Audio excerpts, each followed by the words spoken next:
असं आहे की लक्ष्मण हाकेंचा राजकीय आवाका आणि लक्ष्मण हाकेचं ओबीसीचं योगदान पाहता फार काही लक्ष्मण हाकेला महत्त्व द्यावं अशी काही त्याची परिस्थिती नाही. काल त्यांनी असं सांगितलं की जरांगे पाटलाला शरदचंद्रजी पवार साहेब स्पॉन्सर करतायत. तुम्ही सर्वजण पाहताय, संपूर्ण महाराष्ट्र पाहतोय. या महाराष्ट्रातला संपूर्ण मराठा समाज हा उत्स्फूर्तपणे जरांगे पाटलाच्या पाठीमागे त्यांच्या आंदोलनामध्ये उभा आहे. कुणी जरांगे पाटलाला स्पॉन्सर करावं एवढं काही ते आंदोलन लहान नाहीये. परंतु लक्ष्मण हाकेला कोण स्पॉन्सर करत आहे हे अख्ख्या महाराष्ट्राने पाहिलंय. लक्ष्मण हाके साहेब आपल्याला पैसे घेताना लोकांना पाहिलंय. आपल्या ओबीसीच्या इतर नेतृत्वावरती टीका करताना आपल्याला लोकांनी पाहिलंय.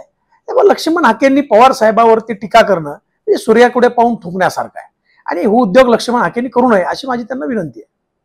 त्यांची बीडमध्ये सुद्धा बैठक पार पडली. त्या बैठकीमध्ये अनेक लोक उपस्थित नसल्याचं दिसून आलं. बीडमध्ये ओबीसी मध्ये फूट पडली असं वाटतं. असं आहे की मी तुम्हाला पहिलेच सांगितलं की लक्ष्मण हाके काही ओबीसीचा नेता नाहीये. बीड सारख्या जिल्ह्यामध्ये, ज्या जिल्ह्यामध्ये ओबीसी समाज हा प्रामुख्यानं मोठ्या प्रमाणावरती आहे, तिथं लक्ष्मण हाकेची बैठक होते. त्या बैठकीला 5-10 हजार तो ओबीसी बांधवांनी यायला पाहिजे. 100 लोक त्या बैठकीला नसतील, त्यापेक्षाही कमी. आणि त्यातले 80% लोक हे वाल्मिक कराड आणि धनंजय मुंडे बचाव गँगचे लोक. म्हणजे ज्या लोकांनी वाल्मिक कराड वाचवा म्हणून निर्दोष सोडा म्हणून मोर्चे काढले ती लोक त्या बैठकीमध्ये, ज्या लोकांनी उपोषण केले ती लोक त्या बैठकीमध्ये. म्हणजे लक्ष्मण हाकेचं जे रिचार्ज आहे ते परळीवरून होतं आणि परळीवरून रिचार्ज होऊन लक्ष्मण हाकेची नियुक्ती ही पवार कुटुंबावरती म्हणजे शरदचंद्रजी पवार साहेब आणि अजितदादा पवार यांना सुद्धा शिव्या देण्यासाठी धनंजय मुंडे यांनी त्या सगळ्या टीमने केले असं मला वाटतं. बीडमध्ये आता गेवराईमध्ये वाद पेटल्याचं पाहायला मिळतंय. एकीकडे विजयसिंह पंडित आमदारांची लोक आहेत, तर दुसऱ्या बाजूला असं आहे की लक्ष्मण हाके हा राजकारणातली राखी सावंत आहे.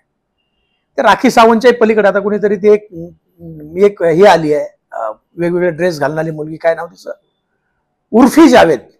लक्ष्मण हाके हा राजकारणातला उर्फी जावेद आहे. त्याच्याकडे लोकांचं लक्ष नाही, त्याच्या बैठकीला लोक येत नाहीत, त्याला कुणी जुमानायला तयार नाही. म्हणून अशा प्रकारचे उपास्तू कुटाने करून मीडियाचं लक्ष आणि समाजाचं लक्ष आपल्याकडे वेधून घ्यायचंय.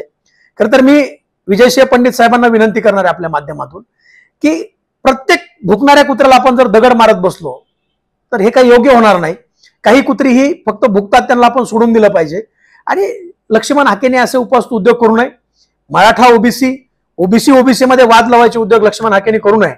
आणि माझी तर प्रशासनाला विनंती आहे की हा जो माणूस आहे हा माणूस या जिल्ह्याची कायदा आणि सुव्यवस्था बिघडवण्यासाठी आलेला आहे. त्याच्यावरती तात्काळ कारवाई करावी आणि त्याला बीड जिल्ह्यामध्ये येण्यासाठी बंदी घाला.